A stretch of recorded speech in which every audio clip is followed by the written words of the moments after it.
48 घंटे का युद्ध लड़ने की पूरी तैयारी कर ली है। 48 घंटे में ईरान 200 मिसाइल फायर करना चाहता है। 48 घंटे में ईरान अब इजराइल को पूरी तरह खत्म करना चाहता है। ईरान ने इस युद्ध के लिए एक बड़ी तैयारी की है। इस तैयारी का वीडियो जब से इजराइल पहुंचा है तब से नेतन्याहू के सभी कमांडर बैकफुट पर नजर आ रहे हैं।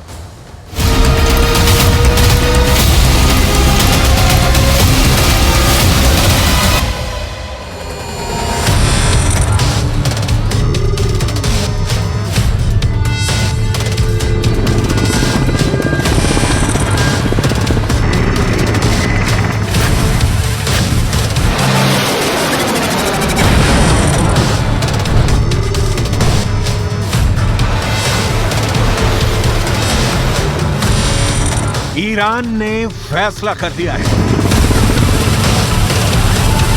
ईरान ने ताकत की नुमाइश शुरू कर दी है।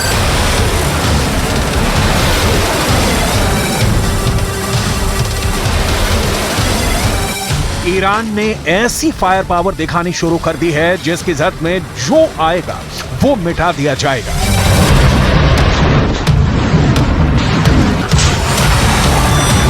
ईरान बताना चाहता है कि इजराइल से वो टक्कर लेने के लिए तैयार है, लेकिन क्या वाकई ऐसा है कि ईरान अब इजराइल से युद्ध करना चाहता है? क्योंकि गाजा से युद्ध निकलकर बाहर फैला तो खतरा तीसरे विश्व युद्ध का जताया जा रहा है, जिसकी आग में पूरी दुनिया जलेगी।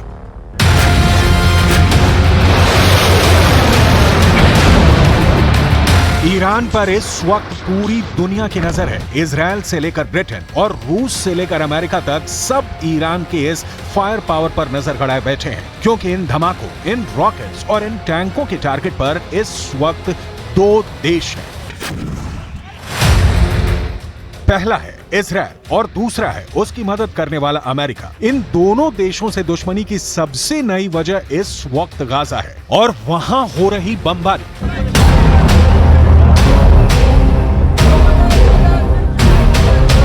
गाजा में इजराइल की बमबारी की वजह से 8,000 से ज्यादा लोग मारे जा चुके हैं। कब्रिस्तान नहीं बचे हैं। लोगों को एक साथ दफनाया जा रहा है। गाजा की हजारों इमारतें इजराइल के बम से तबाह हो चुकी हैं।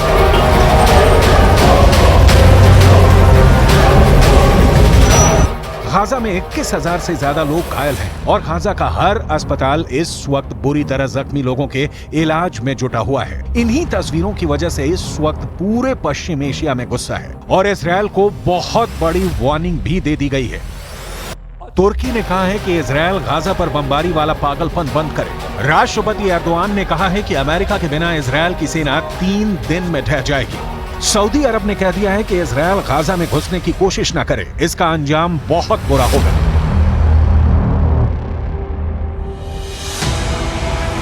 ईरान की तरफ से सबसे सख्त बात कही गई है। राष्ट्रपति रईसी ने ऐलान कर दिया है कि इजराइल की हुकूमत गिरने वाली है। कुल मिलाकर एक बात साफ है कि इजराइल गाजा पर नॉन स्टॉप बमबारी की वजह से पूरे पश्चिम एशिया में घिर चुका है। ईरान और सऊदी अरब की तरफ से तल्ख बातों के बाद अब तुर्की भी इजराइल के खिलाफ उतर चुका है। सवाल है कि क्या ये तीनों देश इजराइल के खिलाफ एक्शन को लेकर वाकई गंभीर हैं या फिर ये सिर्फ एक गीदड़ भभकी है?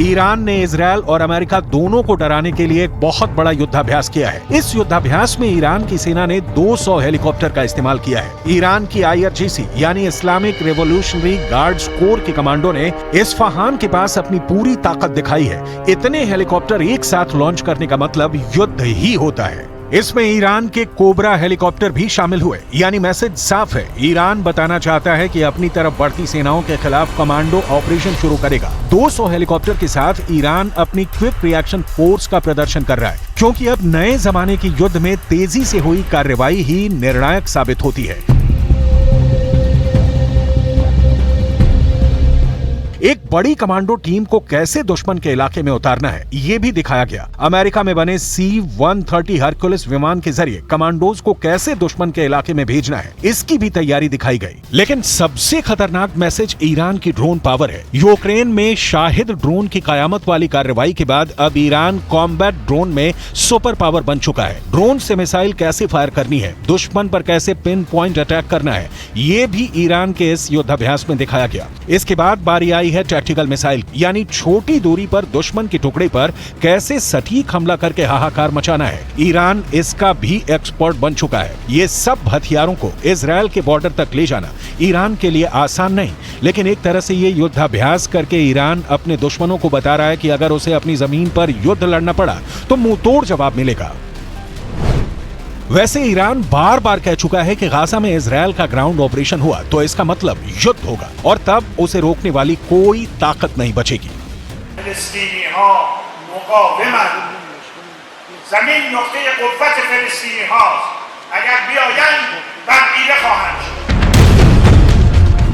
ईरान के तेवर देखकर नेतन्याहू की तरफ से एक ऐसा बयान आया है जिसकी पूरी दुनिया में चर्चा हो रही है। नेतन्याहू ने कहा है कि 7 अक्टूबर को हुए हमास के हमले के पीछे ईरान है। इस बारे में वो पुख्ता तौर पर नहीं कह सकते। देखा जाए तो एक तरह से नेतन्याहू ने ईरान को क्लीन चिट दे दी है। איראן תומכת בחמאס. אני חושב שזה 90% בערך מהתקציב הצבאי של חמאס בא מאיראן. היא מממנת, היא מארגנת, היא מנחה, היא מדריכה. אני לא יכול להגיד לך בהכרח שבפעולה הספציפית הזאת, ברגע הספציפית הזה, הם היו שותפים למיקרו-תכנון. אבל זה שהם מגבים את מכונת המלחמה של החמאס, הם מקיימים אותה. בלי הפיגומים האלה אין חמאס, כמו שאין חיזבאללה. सवाल ये भी उठता है कि ईरान से युद्ध को लेकर क्या इजराइल बैकफुट पर आ चुका है और वो ईरान से ये भी कहना चाहता है कि वो भी गाजा से दूर रहे।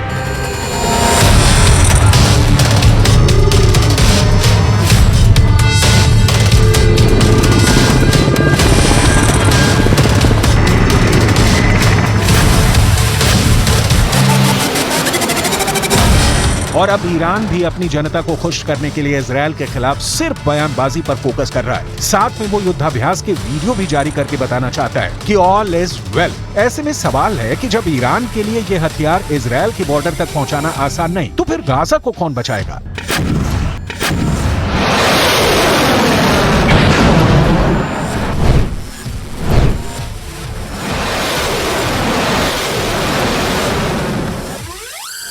क्या गाजा को खुद को बचाना होगा? क्या गाजा के लिए युद्ध की धमकी वाले बयान सिर्फ और सिर्फ दिखावा है?